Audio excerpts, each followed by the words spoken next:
broadcast for shooters, hunters, and gun enthusiasts. This is the Firearms Radio Network.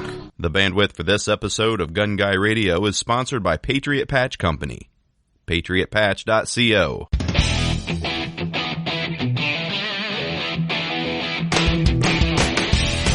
Welcome to episode 257 of Gun Guy Radio. This is a podcast that shines a positive light on the firearms lifestyle. I'm your host, Jake Challen, with co-host Zach Carlson. This is your dose of positive firearms talk without the politics. And really, I mean, positive, it's all positive. It has to do with guns, right? You know, things are actually looking up in the gun world. They are. In certain respects. Yeah, we're going to get to it. Really? Somewhere. Wow. Yeah. I heard they're actually doing NRA show and SHOT Show. Yeah, we are preparing for NRA show right now. It's hot, stinky Houston, right? Yeah. And you know the craziest part of it all? Is they're doing it Labor Day weekend. What? That's nuts. So the 3-day weekend that everybody would get off from work that are going to be working the show now have to work that whole weekend. And be away from family. Yeah. That's going to be interesting. I'll be really curious the turnout actually on Labor Day weekend. It might be more because people have the extra day off that they can travel to the show. I'm not sure. Yeah, I would think they're going to have a really good turnout, with people wanting to get out and do stuff. And so Patriot Patch Company makes this episode possible. Check out the Patch of the Month Club over at patriotpatch.co. Also have magnetic patch panels. That's right. Patch panels are a magnet. You can throw it on your gun safe, refrigerator, whatever you want, and then throw patches on it. I have cleaning mats for AR-15s, AKs, all kinds of stuff. Check it out, patriotpatch.co. Boy, that's a good idea, the magnetic one, because I have on my inside my door is wood, and I had to staple Velcro sticky pieces to the door inside the door so I can put more patches on it. Really? Wow. So yeah, magnetic would make more sense. Cool. Yeah, they're pretty neat. So main topic this week is a bunch of stuff. First, let's compare our vacations a little bit. 'Cause you took a vacation? I don't know if that's, we both had, correct me if I'm wrong, we both had family vacations with the in-laws to a destination location, right? Similar, yeah. Like once in a lifetime locations. Well, mine isn't. What was yours? Huh? What? Oh, you went, I went to Illinois. I didn't meet anybody anymore. No. I'm talking about your Alaska trip. Oh, yeah. Have we not recorded since I've been to Alaska? No.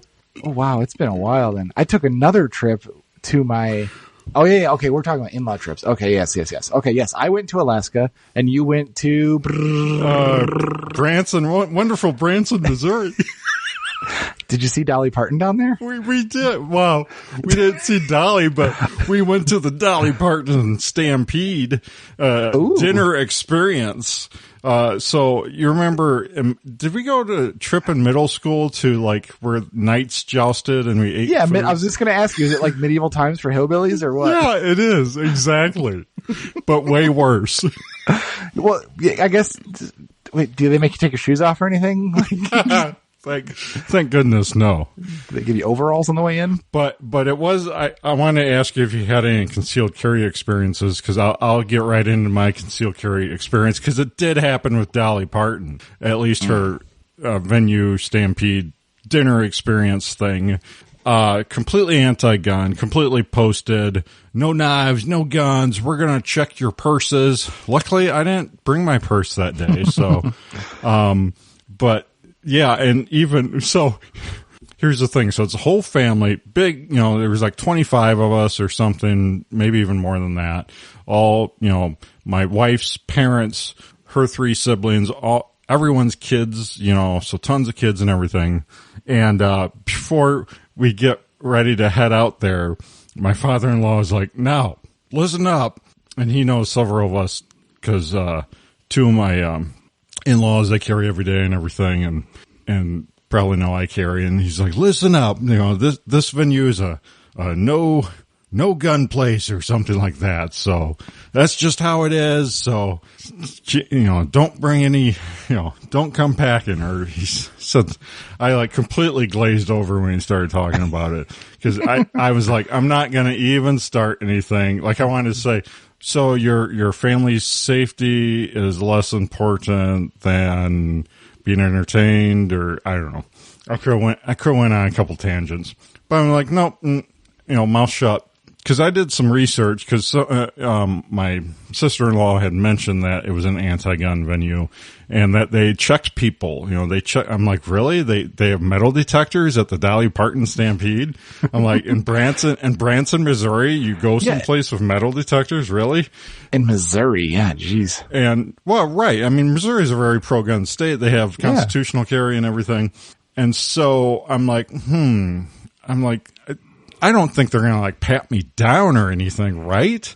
And then, the reels get turning in my head. I'm like, well, what if they are really strict? Like, I don't want to like, have to like go back or just say, hey guys, see you later. I'm not going in or any of that. That's your out. That is your perfect out. I know it would have been. And so, so anyways, I looked at some Yelp reviews and stuff, and one helpful Yelp reviewer did say that about the whole gun thing, but they said it was kind of a joke because they check ladies' purses, and then guys, they say, hey, are you concealed carrying?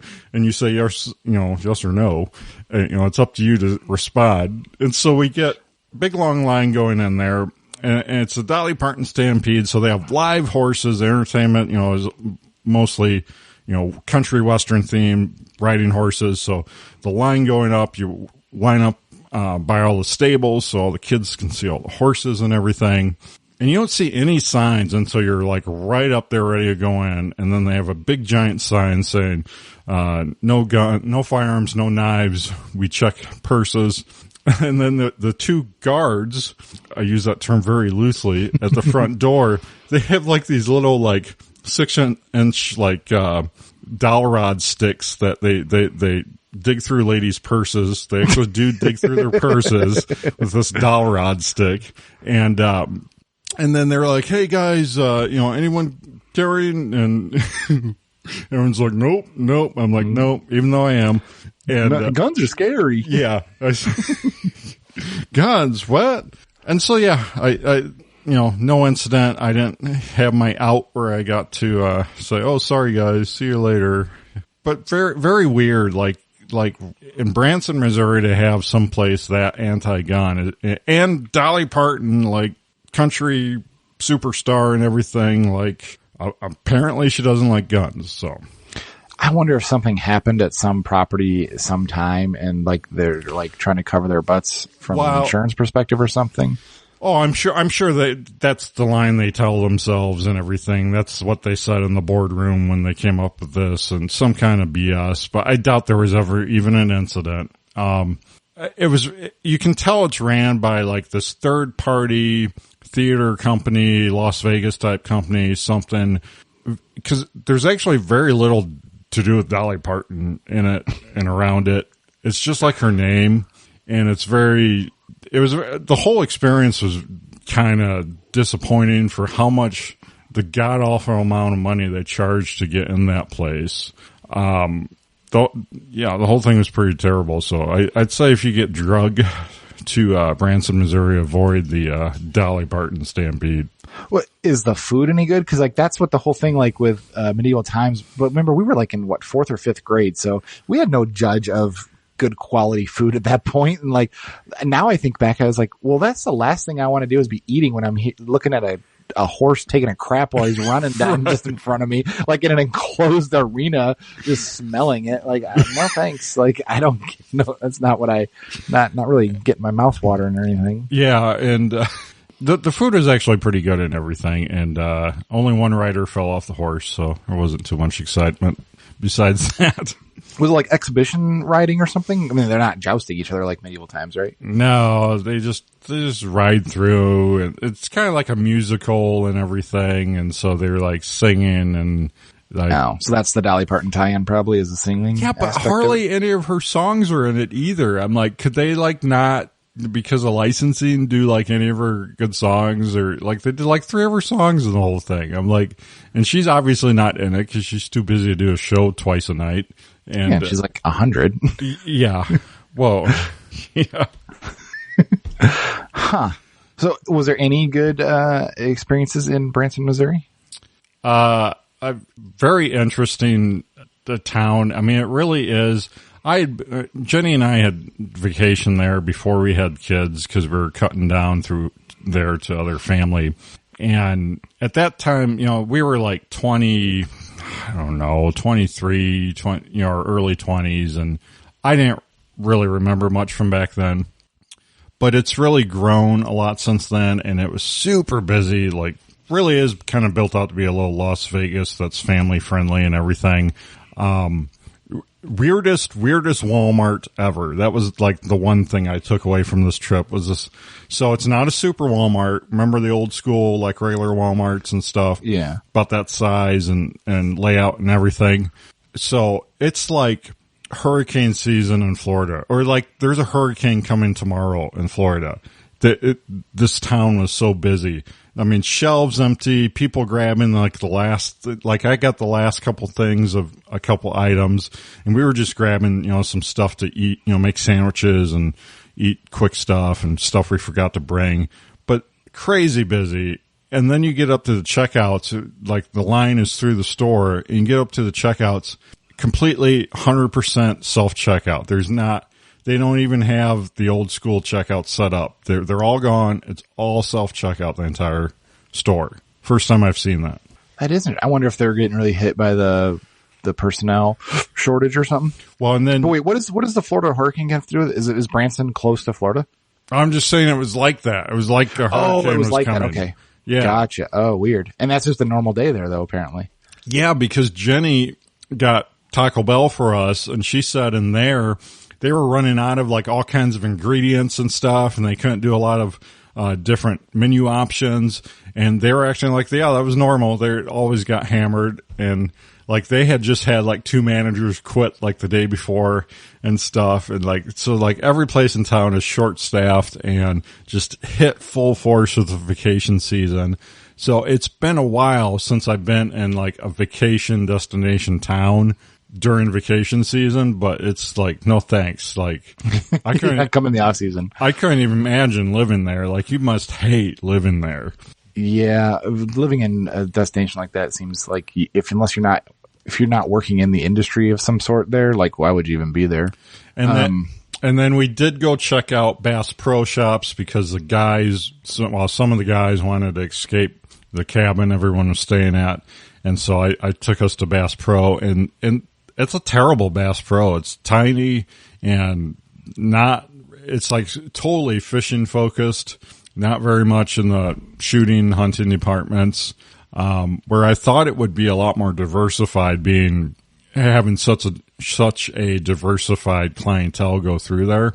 But it really wasn't. It was really not like a lot of times Bass Pro and Cabela's, we've talked about this in the past, but they build their stores out to be a destination location to take the family to just go, shop and have a fun with the aquariums and the safari animals and all that stuff. Yeah. And they didn't have like any safari animals other than just a few, really small aquarium, just really like disappointing overall. So good vacation. Yeah. Well, we survived it. We drove the Yukon that's had low oil pressure for like 2 years, and I changed the oil on this thing. Like I keep trying these different combinations of oil, seeing if you do the Vice Grip Garage diesel oil. I tried last time, and it made it a little bit worse. So I'm like, well, maybe instead of really heavy oil, that oil pump is just like too weak to like, maybe if I run like, hybrid motor oil in it that's really light, it'll be able to squirt it out and be better, right? Did it work? And so I put 020 oil in it, and I thought it was fixed. I was like, holy crap, this is amazing. Because I even looked on forums and stuff for people trying that, trying a lighter weight versus heavier weight, and I couldn't find anyone doing it. And so I was like, well, what the heck? I'll just try it. And I didn't put any Lucas in it or anything. And it was great for a couple weeks. And then we went on the trip and we got down there fine.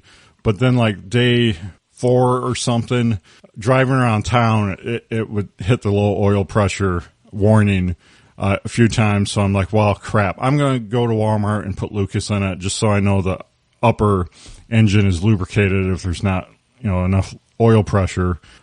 So I put that Lucas in it, and then it's been kind of fine since then too. So I don't know. It's happens a lot less often now. So I think I may keep running the lightweight oil, and at least during the warm weather season. Do you know that there's actually something wrong with it, or like have you verified it with an independent gauge, or are you just going off what the dash says? Well, I know it's somewhat accurate because when it does ding at me that it's below 10 pounds of pressure or around 10 pounds, you can hear the lifters and rod. You can hear it. So okay. I know it's. And when I bought it, it had a broken oil pressure sensor, and so after I replaced that, I ran it for like probably 8-10 months like that, and then replaced it, and then found out it had an issue. So who knows how long it had it before then. I mean, it's got like 250,000 miles on it, but vehicles are so expensive right now, and used stuff is going for crazy amounts of money. I'm just running this thing until it doesn't run anymore. We may even take it to Illinois with this problem too, and just see how it goes. I mean, we have roadside assistance, and but it may run for years like this. I just don't know. Why don't you drive your minivan? I need to replace all the steering components in the front, because whether it's bad bushings or a bad CV joint or it's got something bad that makes it vibrate once you go over 45 miles an hour. And you look that up in the forums, and there's like a million people saying a million different things, and another million people saying, oh, we can never fix it. We spent $6,000 at the dealership. and well, actually, the people we bought it from said they put a lot of money into it at the dealership in the front end too. I don't know if it was because of the vibration or not. So that's great for going like a half hour away, 45 minutes away. AC works in it. It's a great little minivan. I fixed the doors on it again. Those stupid Honda minivans. If you get an older Honda Odyssey, beware. You're going to be replacing the door rollers all the time, because I've bought the Honda genuine rollers to replace them with, and they still fail every year, like clockwork. So now I just buy the cheap ones on eBay, for like $30, and you got to do what you got to do. You should have just let the thing blow up, the Tahoe or the Yukon die in Missouri, and then bought a rust-free one down there. Yeah, they still have a lot of rust though, and that was. Oh, really? I thought that was southern. That was south.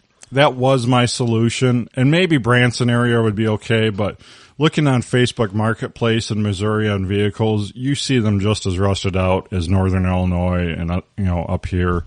So it's really not, it's not like Texas or anything or the Southwest.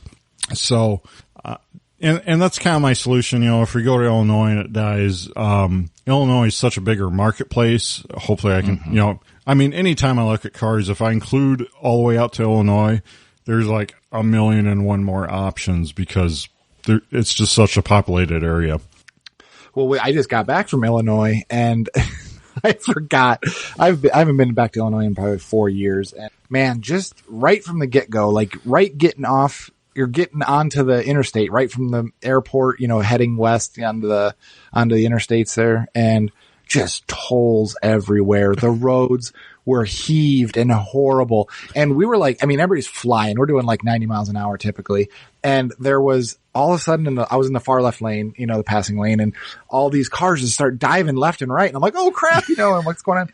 Somebody had a ramp off of a trailer. Oh man. The car ramp off the back of a trailer had fallen off and was in the middle of the lane.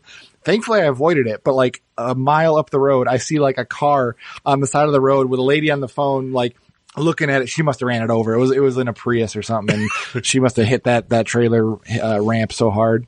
But I've never seen so many cars on the side of the road. It was like the pre-apocalyptic, like a dry run. It was just like cars disabled on all sides of the road, like multiple times. I had to drive, it's about 80 miles from Chicago to DeKalb. Yeah. And it was just I think we saw like 7 cars on the side of the road. I couldn't believe it. I was just, what is going on with these cars out here? And just my son, who's 9 years old and never had really been to Illinois as a cognizant person, saw all these newer trucks and was like, why are they rusting out? Like, where's all this rust coming from? Like tailgates and bumpers on these newer vehicles just rusted. And I was just like, yeah, that's Illinois. Welcome to Illinois. Salt the roads is what you get. Well, it's really bad in the suburbs because they use liquid salt, and that liquid salt is like 10 times worse than traditional salt. Oh, interesting. Yeah. It was bad. Very, very bad. But, well, I didn't have any gun experiences there. I didn't have any gun stuff. My permit is not valid in Illinois. Neither is mine. Mine is valid in Detroit, where I also had to go, but I didn't want to fly with a gun just for a couple days in Detroit. I was only there 4 days and it was fine. So yeah, Detroit's a safe city, Well, the weird thing though is when I kept hearing, Detroit, I was thinking, oh God, I'm going to have to like start a hobo fire to stay warm and stuff like that. But in the reality was the airport is not in downtown Detroit. It's about, 20, 30 minutes away outside of town. And and where her grandparents were was like 5 minutes from the airport, 10 minutes from the airport or something like that. And it was a very, older urban suburb, basically. Very nice house. And everything was upkept. Everything was fine. But the houses are really close together, but they're all like these little brick tract homes and everything. It was totally fine. I felt totally fine in the neighborhood. But the roads there were terrible. Oh, that was the funny thing. One more funny thing on the trip before we get to guns. We're picking up the rental car in Detroit, the airport, and the lady's like, there's no tolls in the state of Michigan, but if you go outside of the state of Michigan, you're responsible for tolls. And I was like, oh, good. I just came from Chicago where god-awful tolls were there. I mean, I haven't got the bill yet from the tolls because they charge you later, but I'm sure it's really expensive. And the lady goes, yeah, but you haven't seen our roads yet. And she was right. It poured raining and there were so many streets that were just completely flooded. Jeez. And I was like, do you guys not have the infrastructure for drainage around here? And like the roads were just heaved and it was like everywhere you're driving. I was like, this is horrible. What's funny? A mile from my house. So I'm like 2 to 3 miles of gravel roads almost any direction to get to blacktop roads where I live. And, my county, super small county, 5,700 people, and the county takes care of all the blacktops and all the gravel roads, except for the, state roads. The state does that. So anyways, there was a bridge problem with a bridge. It went out something, and it's my way to town, the way I prefer to go to town, because it's the least gravel. And it goes out on like a Monday, and they're there, full crew and everything, fixing it the next day. Nice. And like big backhoes and like big major project, not just like some little pothole. But I'm like, man, South Dakota has it down when it comes to the roads. Well, they probably got nothing else to do, right? Wow, that's a trick, right? Yeah. Yeah. That's cool. So wait, you went on a vacation of a lifetime to Alaska. Was it Sitka, Alaska? Is that right? Yeah. I can't believe we haven't recorded since Sitka, Alaska. That was almost 2 months ago now. Yeah, it's been a while. Yeah, it was great. It was a place I never would have picked as a destination, but after I went, I was like, okay, I'm glad I went there. It was good. Did a lot of hiking, fishing. We went not fishing. We went on a fishing charter, which was okay. Well, that's fishing. Yeah, fishing was okay. Yeah, the boat was after I got off the boat. You feel like you're still on the boat for that whole that till you go to bed that night. That was a little annoying, but yeah, it was fine. It rained a lot. Thankfully, we bought rain gear before we left. That's the last thing we talked about. I think was buying rain gear for the trip. Oh yeah, and we needed it. Yeah, definitely needed it. It rained a majority of the time there. Did like a bear sanctuary, saw those, shopping around town, a lot of hiking. Yeah, it was good. It was really good. I don't know if I'd ever go back again. I think I'd pick somewhere else in Alaska too, but it was cool. It was coastal. So, it's an island. So the weather was, more temperate. This was back in May, but it was light until like 11:30 at night. Pretty crazy, but, yeah, it was cool. I enjoyed it. But definitely not a place I would have picked or off the map. So why wouldn't you have picked it? what is there? Like it's not really a destination. Like it's not like a bigger city. There's not, and you're kind of secluded. You're stuck on the island too. It's nature. Yeah. The people love that. What? Yeah, it was fine. But again, it wasn't something that I would normally pick, but I'm glad we went. So did you carry out there?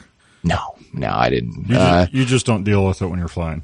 Not if I don't have to. And also like all of my guns that I would carry, like the only thing that's really worrisome is a bear when you're out there. And I think I would just piss it off with a 9mm. Yeah, you could technically kill it, but the odds are there was bear spray and everything in there. The Zach I know is a Zach that like finds any excuse to build and buy a gun. Didn't build the perfect bear gun and like order 12 different chest holsters for this bear gun. We weren't really out like in the wilderness. Like we were at trailheads and within, a couple hours or hour of a trailhead kind of like we were not way out there. So I wasn't worried about it. And there's a lot of hikers out there. So it's not like, you're the only one going to be singled out by a bear. You just got to go push some old lady over and let them eat bear meat first. Zach's cold, calculating Chicago instincts that he grew up with will kick in, and you don't need a gun. Yeah, no, you just push your lady over. She's had another good life. Yeah. All right, let's talk about some more gun stuff. You had a debacle? Was something? Well, what?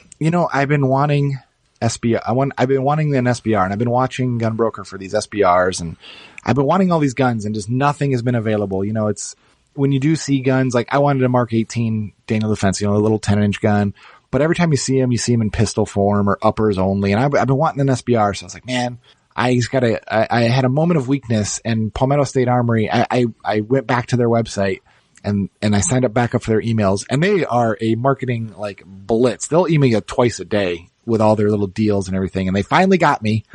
I ordered they had this 11.5-inch A2 front sight post, regular handguards pistol with the new Magpul brace, on it. So it was a full gun for $500. I think it was 500. So I was like, man, I can't. Yeah. And it had a carry handle on it, a carry handle sight, which is normally right. Those are like $70, from getting somewhere. So I was like, well, okay, this is actually not a bad deal. I'll take that. And then the next day it was like, a 10.5-inch upper without bolt carrier, was like $199, free shipping and everything. I was like, oh crap, I should get that. Cause that'll be just as good, and, I got them and they're fine, but they're not, they're okay. They just feel, the best way I can explain it is it just feels tinny. Like, when you rack it and something doesn't feel right about it. I don't know what it is. So I had them way more lightweight materials, or I have no idea. It's just something about the quality. It's kind of like a car door thudding nicely when it shuts versus like a tinny thin door. It just feels like that. It's just something's not right. They just don't feel like quality. I don't know why. There's probably nothing wrong with it, but I didn't shoot them or anything. So I bought a A1 integrated carry handle upper off of Gunbroker. Mm-hmm. So I swapped them all around. I pulled the barrels off, put them on those to see like, okay, is this going to work? And they're pretty cool, but it just didn't feel right. So I gave him to my buddy Dan to go sell at a gun show. I didn't even shoot him. So like I realized my moment of weakness. They got me. I bought it, and I didn't like them, but I did buy another thing from Palmetto State Armory that I did end up keeping. I still haven't shot it, so I'll see. But they got me with a dissipator upper. So it's a 16-inch barrel, but it has a rifle length gas or a front sight post. Yeah. So this sight post and handguard is a 20-inch style setup. There's actually a gas block underneath the handguards. So it's a mid-length gas. Okay. So the gas ends, in the middle of the handguard, and then this front sight post is just fake. It's still taper pinned, which is nice. A lot of times you see these are clamped on, but this is actually drilled and taper pinned like a regular one, but there's no gas tube in it. The reason they say that is because the true dissipators back from the day where they would just take a 20-inch and lop it off to 16 and then like suppress it and everything, something with that doesn't work right. Something with the dwell time. I'm not sure exactly, but they weren't always the most reliable is what it boils down to. So they make these mid-length gas systems with that sight radius. So the theory there is you have the sight radius of a 20-inch, but the barrel length and the gas system from a 16. So I bought it. I took the carry handle off that 11-inch. Or no, I think this might have came with, I don't remember, but I have a carry handle on this there. And then since it is a 16-inch, I was able to thread on my suppressor on it, and it ends up being basically a 20-inch barrel. Overall length, same as an overall length. So I had an old A2 stock, so I have that on there and everything. So It's kind of like a little miniature A2 M16. So I'm going to try it, see if I like it. It's cool. It looks cool. So how much was that? This upper with, I can't remember if it came with a bolt carrier or not, but it was like $260. Wow. Super cheap. Yeah. I already had the suppressor. I had the lower. I had the stock already. Everything else I had. Yeah. So all I had to do was throw it on there. I had to put a bolt in there, but I already had a bootleg adjustable carrier, that, for suppressor that it vents. It's got a little adjuster on it. So it should be good with the suppressor. I haven't shot it yet. I'm going to do that real soon.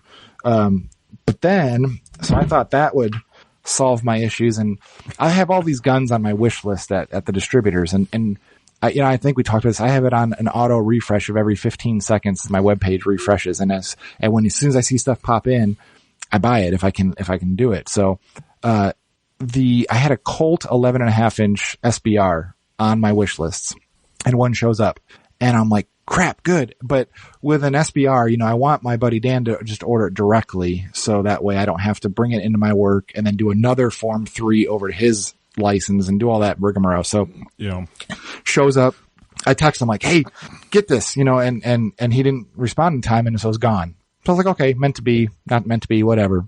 It was like the next day or the day after, more came into stock.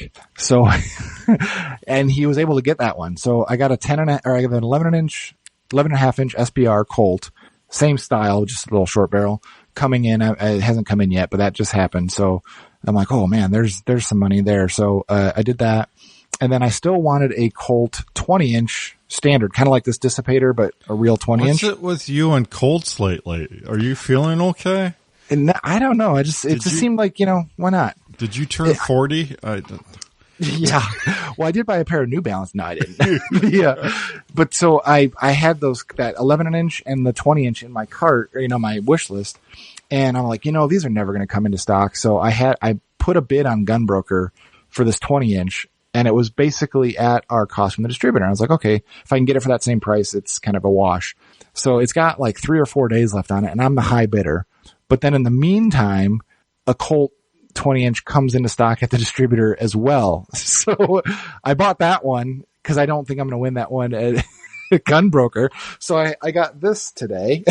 I have a 20-inch carry handle, Colt, true Colt, all Colt, not parts. That's going to be an interesting comparison then. Yeah, exactly. So this is the same length, but just not suppressed. So, but it's all Colt. It's, nicer, whatever. You should do some videos again. You should do a video with that, both of them unsuppressed, side by side, because one's a budget, one's a Colt, and see how it comes out. Yeah, I should do that actually. So now my problem is if I do win that auction, if nobody comes in and outbids me, I'm going to end up with 2 Colts that I only really wanted one. Luckily you can just sell them at the gun show for like 3 times what you paid for them, because that's what everyone else charges at a gun show. That's true. So we'll see, hopefully. But what it's indicative of is that the market's starting to come back, or supply is starting to come back. You get these emails every day from the distributors saying like what came in and what's available and everything. And for the longest time, it was like scopes and magazines and just, revolver, like just really weird things. Now you're starting to see ARs come back into stock. So that's good. I think that's good. I literally just bought 2 Colts in like 2 days. So that tells me something's coming into stock. And then, it's kind of been feast or famine though. It's so much. I've spent so much because we've finally starting to see ammo again too. So I picked up almost 3,000 rounds of 9mm, and I have almost 1,000 rounds of 5.56 coming in. So really? That's good. For decent prices. It's not as good as it used to be, but it's way better than what it has been. So, I'm just trying to, I don't know if it'll ever get back down to that, under 20 cents a round kind of 9mm price. I saw even lumber was coming down. Oh, really? Yeah. Well, that's because, Biden must be doing something. I know. But he fixed everything, man.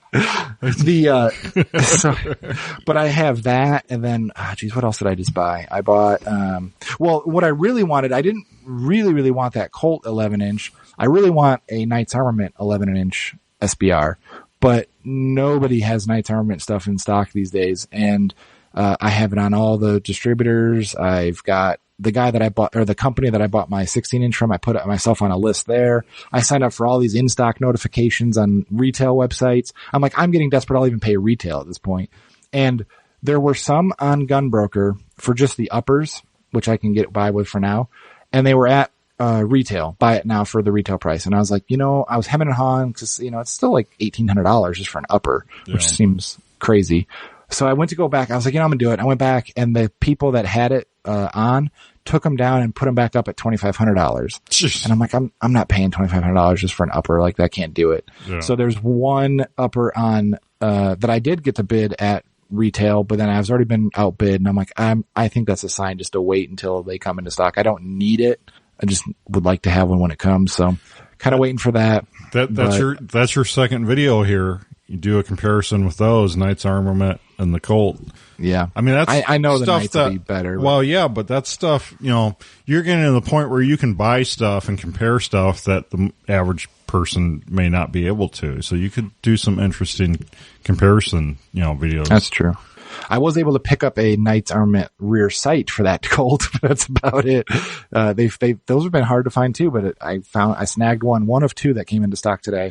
I took, and then I also ordered another Geisley trigger that I used to have years ago and sold. So I'm rebuying the same stuff again, but that's how it goes. But I don't know. Have you ever bought anything on Gunbroker gun wise? Yeah, I bought a few things. I bought a 870 police shotgun, used one back in the day.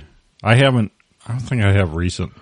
I think their interface is terrible. Oh yeah, their interface is still horrible. From 2000. I mean, 1999. Well, there's no filtering available. Like, I can't just go into like rifles and say, okay, show me all this brand or this thing. It's like very rudimentary.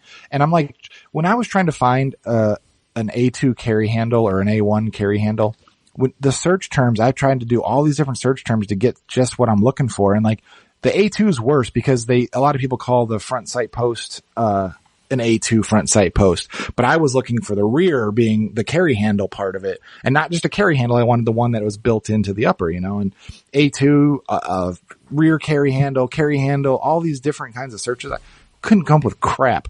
Thankfully, A1s I was able to find easier because A1 doesn't correlate to anything else. So it's like if they're calling it A1, they're probably talking about that. So I was able to get that upper just fine, but man, it's brutal. And some of these prices that they're asking are looking for, I just don't understand how they even, there's a Knights Armament 11-inch gun up there for like $15,000. And I'm like, oh, maybe it's like a collector's item or something. So I'm like looking through the description, and no, it's just like a standard one. Like, is he just fishing for suckers or something? What is the deal? I don't know. Weird.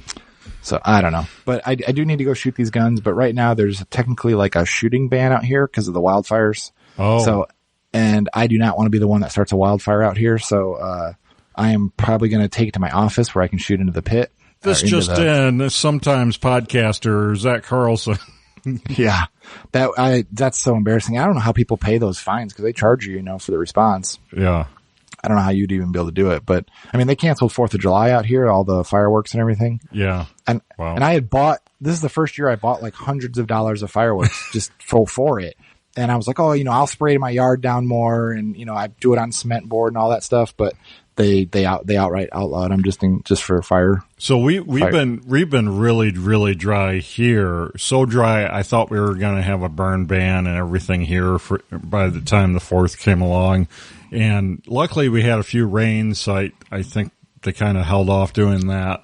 But the problem with my property here, and I was so bummed last year because we were out on vacation during the 4th, and so we didn't shoot anything off or anything.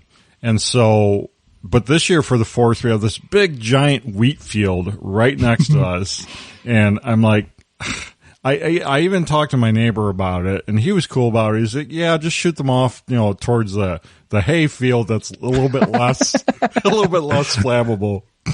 I'm like, but, so we shot one aerial off, and that was it. We did Roman candles and stuff, and then a bunch of kid stuff in the driveway, which my oldest is 11, so they all think, 11 and under, they all still think that's great. But I just didn't want to do more aerials this year because I didn't want to catch an entire field on fire of wheat. So yeah, you feel responsible for it. And I mean, there are so many things like that. We're getting a lot of lightning strikes causing fires out here, and it's nobody's fault really. But man, they're battling fires every day. So we're kind of in fire season. So I think I'm going to go take to the office where we have a shooting pit that's in a big gravel lot. So I will probably test fire these guns and sight them in there. But yeah, that's cool. That's my plan. You got some holster drama? Holster drama. So hang on, let me grab my holster here. So I carry the Springfield XDS 45 caliber. It's a longer barrel, like 4.3 or something. I forget what it even is. And I've been carrying this gun every day for the last, I don't even know, 6 years, something like that ish. Like before it wasn't a faux pas to carry a Springfield. Yeah, when carrying Springfield was still cool or socially acceptable. Before they sold Illinois gun owners out. Yeah. Oh, yeah, for sure before that.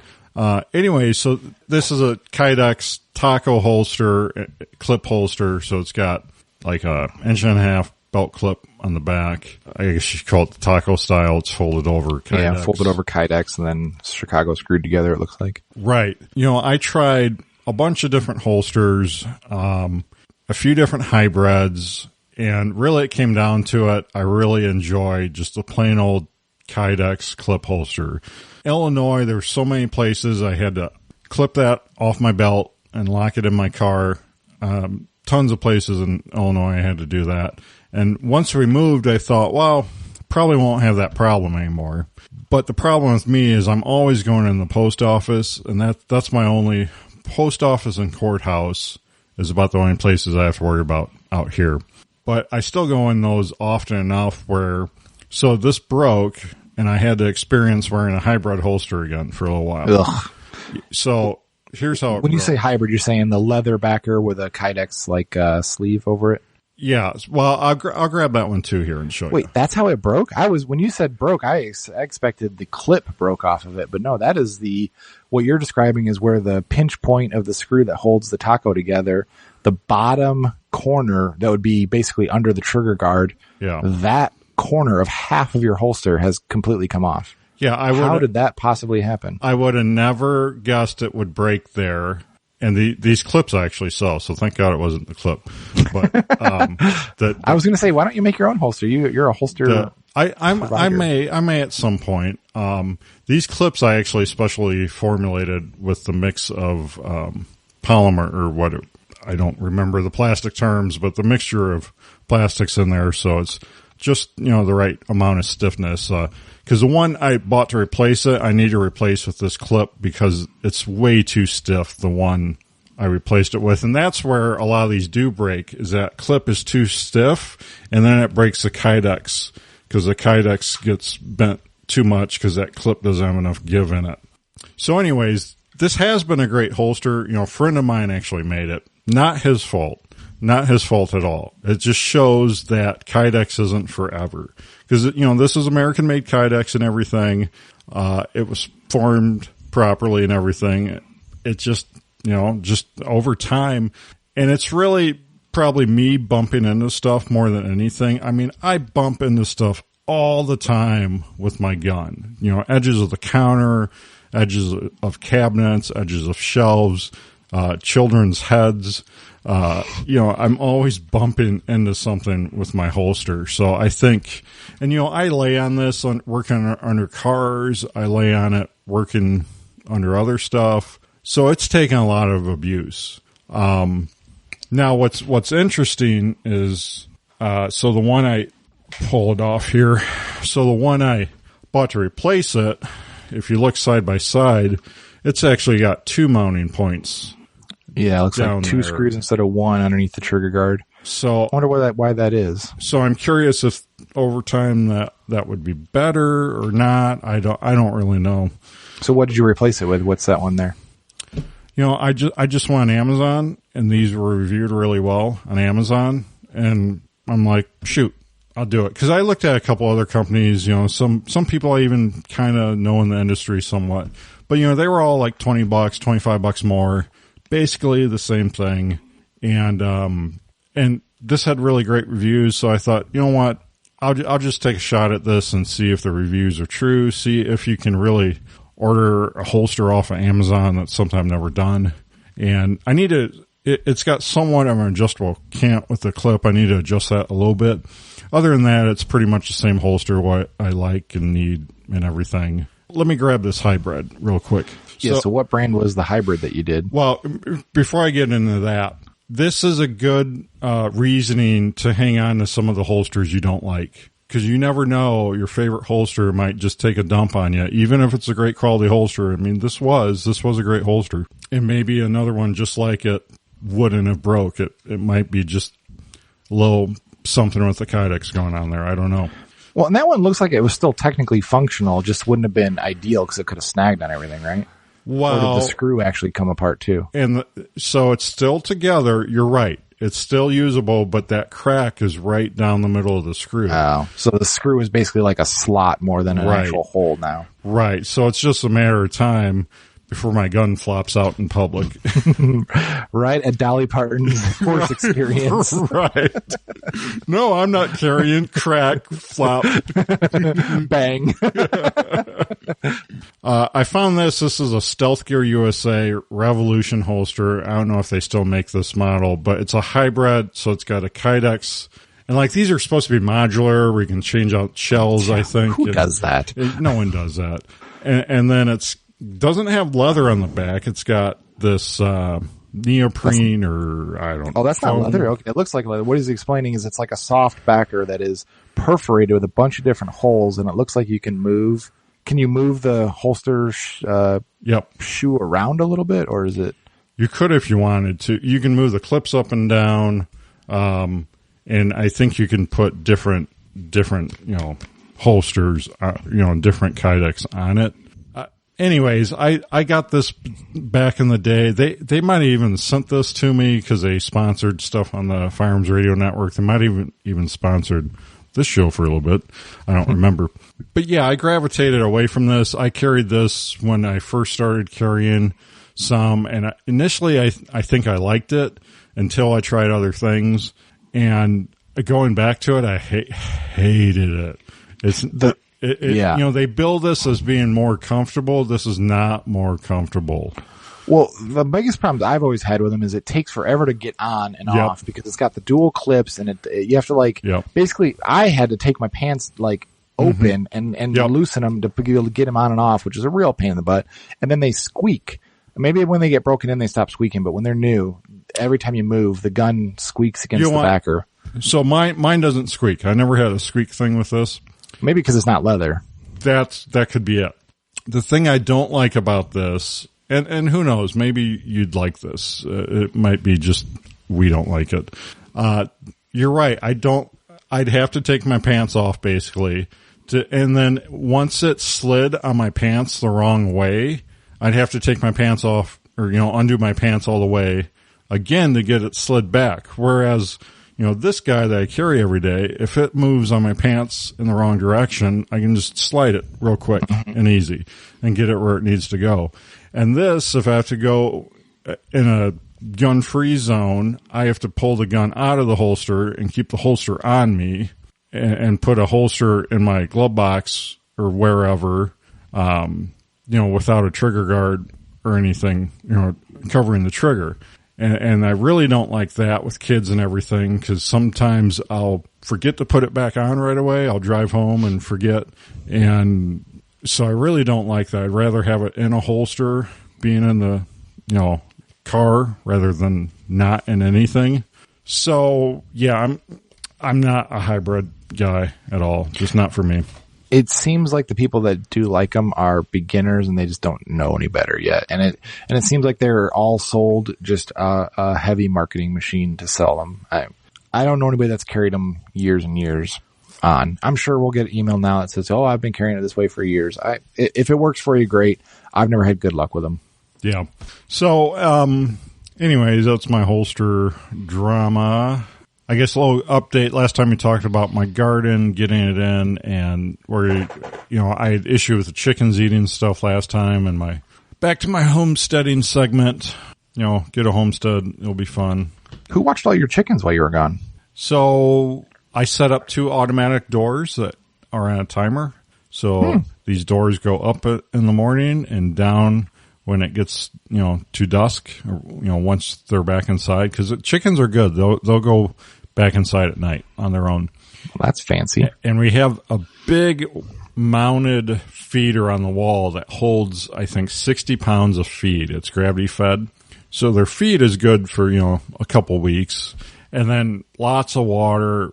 I bought a couple new big, giant waterers and had water inside, had water outside, had one automatic waterer outside. So really all their needs are taken care of. Just gathering eggs was the only thing. So we got some friends here, they're neighbors a few miles away. And so they came and gathered eggs and just checked on, everything, made sure everything was okay. I think I had UPS drop something I didn't know was coming. So they took care of that and stuff. And so that wasn't bad. Anyways, back to the garden. So I was having chickens try to eat the seeds as I was planting. So I put down this deer netting so they couldn't use their feet to dig up the seeds.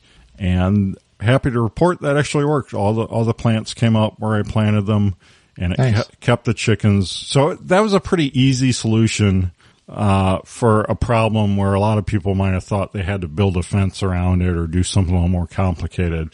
So, once the plants got a little bit big, I was able to just pull the netting off them without hurting the plants. And I rolled up the netting and stored it in my garage, for next year. So that worked out pretty good. And like we're saying, we haven't been as dry as you guys out there, but we've been dry. And so we've had to run hoses and water, for weeks and weeks in a row, water every night. And we planted a dozen trees. So watering trees too. And I wouldn't have bought so many trees if I'd known we're going to have to water so much, but is what it is. Well, if you're into farming, I think you need to go on Amazon Prime Video and watch Clarkson's Farm. Yeah. Jeremy Clarkson from the Grand Tour or Top Gear did a show about his big, I think it's 1,000-acre farm that he owns in England. Yeah. And he took over the farming. Have you watched it? Oh, it's fantastic. It's fantastic. Ashley and I watched the whole season in 2 days, I think. It was fantastic. It's such the little things you never think about farming, and just, I'm sure, it's dramatized for the show and everything, but it's just so hilarious, all the little things he gets into. Yeah, it's done. It's really pretty hilarious. It made my day to discover that, and I watched it over a couple weeks, I think, but it's great. And then I guess the Grand Tour, they're actually releasing a new end of the month, a new expedition or whatever they do now. Yeah, which in Scotland, I believe. Yeah, so that's exciting too. So speaking of cars, did you buy another crap box? No, I haven't. But my Honda CRV, so it's a 2000 red CRV that's a little bit faded pink, but I still, it's red. It's red. Okay. Yeah, sure. So I took you guys through the story of putting 31-inch mud trains on this, and they don't fit, so I had a Sawzall and sledgehammer, and I still couldn't turn, still can't drive down the road, and so I ordered a small lift kit and springs for it, and it's taken me all this time to get it on, but I finally got it on. So basically just replacing all 4 springs with stock springs, and then the lift is put in these pucks. They're not. It's coil springs, right? Yeah, they're coil with shocks in the middle. Yeah, coilovers. Right? Yeah.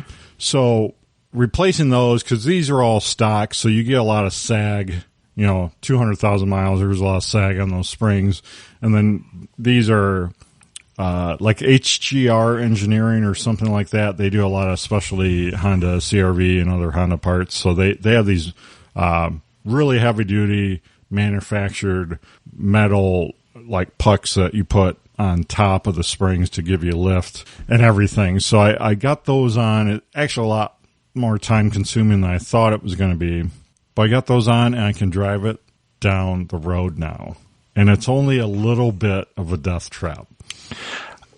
The gearing has got to be way off for a 31-inch tire, though, right? Is the dog slow? So, a go-kart, how, even the fast go-karts, the trick to those is keeping your foot to the floor the whole time. Yeah.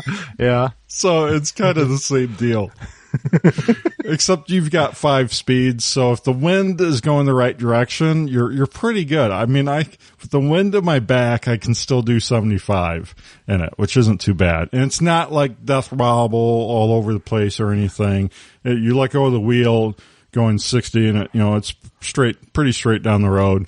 And it actually brakes pretty good and everything. It gets squirrely on loose surfaces, though, like loose gravel, because it's front wheel drive and like the wheel, you can feel, and our van is like this too. If you punch it with the van on snow or loose gravel, it like gets squirrely where it's grabbing at different like amounts of traction to each drive wheel. It's kind of a weird. So the thing's only front wheel drive or front wheel drive and then the rear kicks in? Yeah, so it's got these CRVs that are 4-wheel drive, all-wheel drive. They're really all-wheel drive is what I think they call them, right? Yeah, so they're really only front-wheel drive.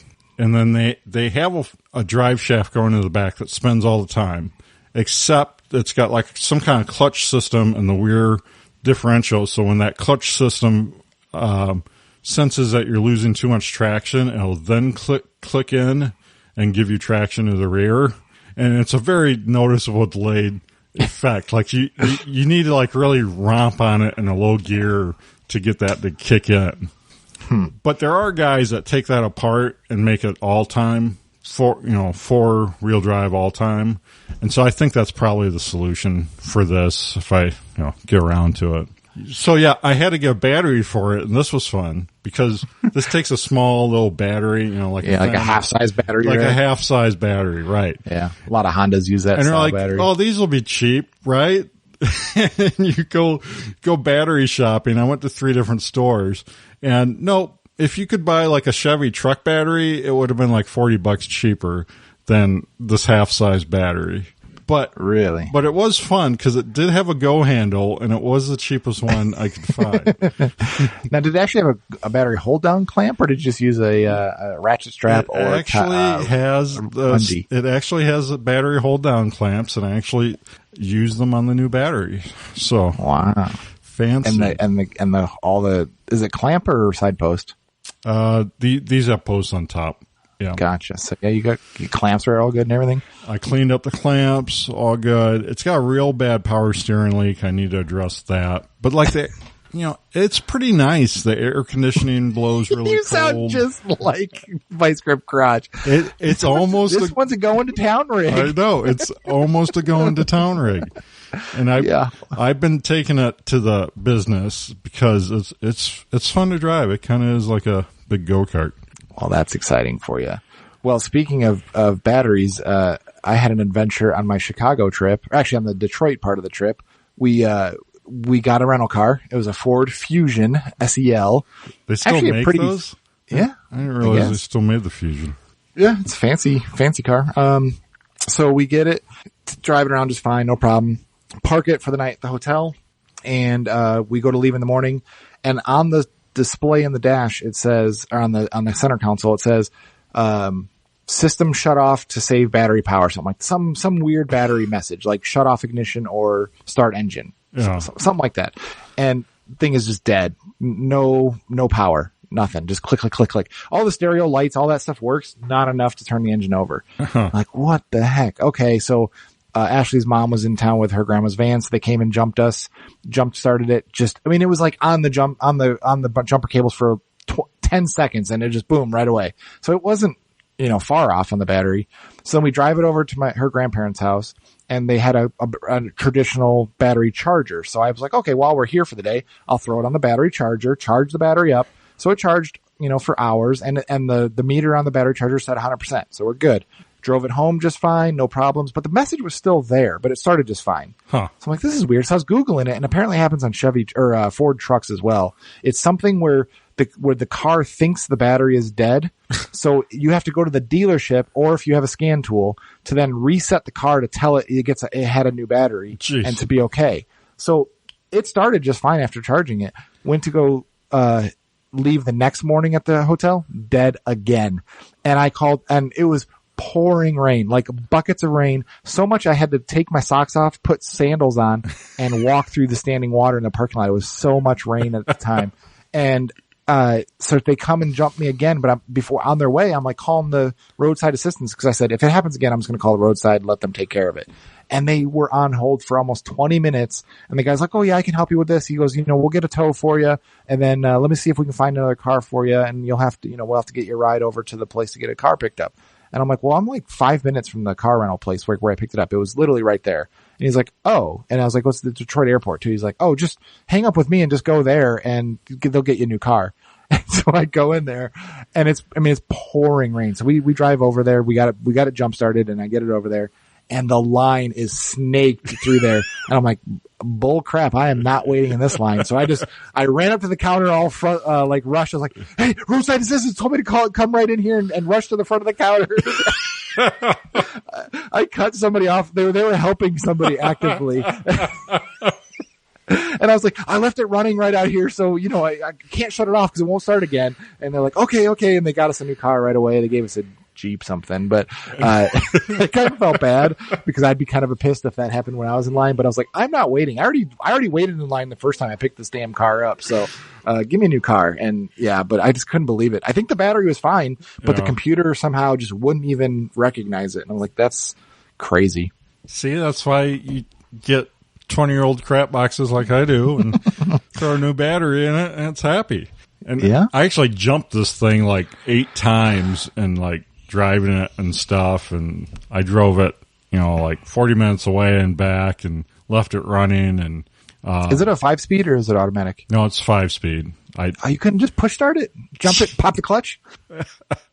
Or park it up on a hill and backwards and let it roll forward? I'd have to have the right set of circumstances for that. My parents did that forever when they were poor and had crappy cars, which is still the case. I think we've talked about the Project Farm YouTube channel and the stuff he reviews, and he reviewed battery jumpers a while back, and I think we talked about that. Yes, the Gulu or something like that, right? And the Gulu was like one of the better of the Chinese little tiny lithium jump boxes, because I ended up getting a big heavy-duty old school solid state one for jumping the diesels and other stuff, or jumping anything. Just something I knew was rock solid, reliable, but it is heavy. Yeah, it's basically a car battery with jumper cables attached to it. Yeah, exactly. I mean, it's heavier than that, it feels like. Anyways, and that works every time. It's great. But I wanted something light, something I could give the wife so she could just, something light, compact, she can just use. So I got this Gulu because he reviewed it pretty well. And my first outings with it, it worked really great. Really love it. And then I go to start the Tornado diesel, and it's dead. Did I talk about this? Mm-mm. I assume being a Tornado diesel, it's probably going to be dead at some point. Well, it's dual batteries and everything. So I hooked this up. I'm like, because I jumped that car multiple times before with this. Nothing. Hook it up. Nothing. So I emailed the company like, this is junk. I want a refund, because I was out of my return window and everything for it. And they emailed back something about some light on it being like, I'm like, what? And so I get looking a little closer at it, and it's got like indicator lights that says hooked up correct is green, or hooked up wrong is red.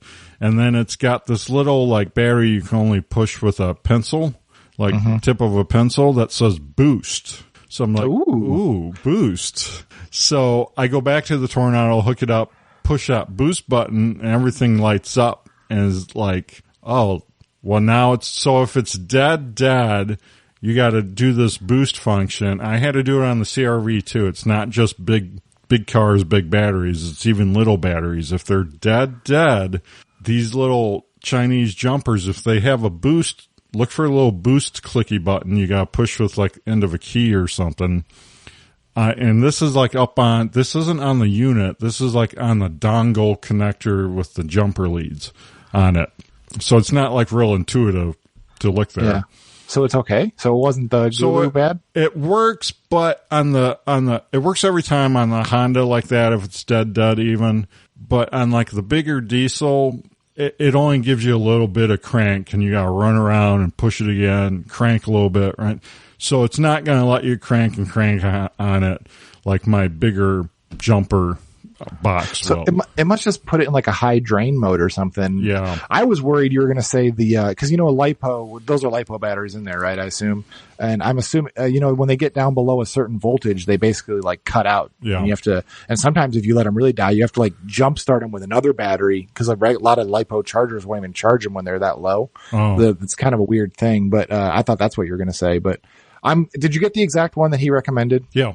Yep. Cause I have had that in my cart, and Amazon Prime Day, that charger went on sale, and I was like, I passed on it. I should have bought it though. I wondered if, my only concern with them, I thought they'd be ideal to like leave in a glove box for when the time arises, but I wonder how long they'll hold a charge, or I wonder if you could hook them up to the cigarette lighter, like a keyed on source to just trickle charge in the glove box when you have power. Well, and then, I think they're lithium. They hold power a really long time. I wonder. I don't know. Cause this one, I've had hold power at least a couple months. I think they hold power 6 months to a year or something. Well, that wouldn't be bad then, because that's what I would just be leaving in the car for an emergency, so you didn't have to ask somebody to jump you. Well, that's the only use case I would say for it. Well, that was my whole idea with it. Maybe still one of the better Chinese ones, because some of the Chinese ones, especially like the Harbor Freight ones, are just trash. Really if you bad. watch his video, you'll see that they just like couldn't even crank over the car. Right. Well, the other thing I want to check out is these aren't real cheap. I want to see what the cheapest solid state one you can buy is, a smaller one, an old school jumper versus this, and see what the price. I think they're still more money, but I don't know. And they're still bigger too. That's what makes these so ideal for so many people. Like you said, you can just throw them in a glove box where... Yeah, for people that don't know what we're talking about, they're basically like the little power packs that you bring for your cell phones, like a little bit bigger version of that, and with a special dongle to be able to have clips to go on your battery. But it's basically one of those little LiPo charger battery packs. Yeah, which I did get it to start the Tornado. I just had to run around a bunch of times and keep clicking that boost button, which was really annoying. If I had two people, it'd be a lot better. And it did jump it, so I can't say it didn't do that. It's just not. You couldn't put longer leads on it anyway, could you? Like to have it like right by the cowl or something. That's the other thing that sucks about it is the leads on all these dongle things for the jumpers are just super short on all these things. Yeah, I imagine the amp draw across those wires, they'd have to have pretty thick wires for a longer run. Yeah, I mean they're pretty thick wires on it. I don't know. Well, it's Chinese. I thought I'd give you guys an update, just my experience with it. Cool. I didn't know you bought one, so that's good. I know we talked about them before. Cool. Anyways, Patriot Patch Company helps make this episode possible. Check out the Patch of the Month Club, only at patriotpatch.co. Have some limited edition drops coming up here, too, on Fridays. Subscribe to the Patriot Patch Co. email list to keep updated on those, and have some new patch designs that are dropping as well. patriotpatch.co. And Ryan Cross at Hunter of Design. If you need awesome artwork, website design, business cards, any kind of graphic design, check out hunterofdesign.com. Ryan can help you out, and he's pro-gun as well, so that's a plus. So you can. And he's an Idahoan now. That's right. He is an Idahoan now. he's a potato. So you can reach us at gunguyradio@gmail.com, and don't forget to check out all the other awesome shows here on the Firearms Radio Network. See ya.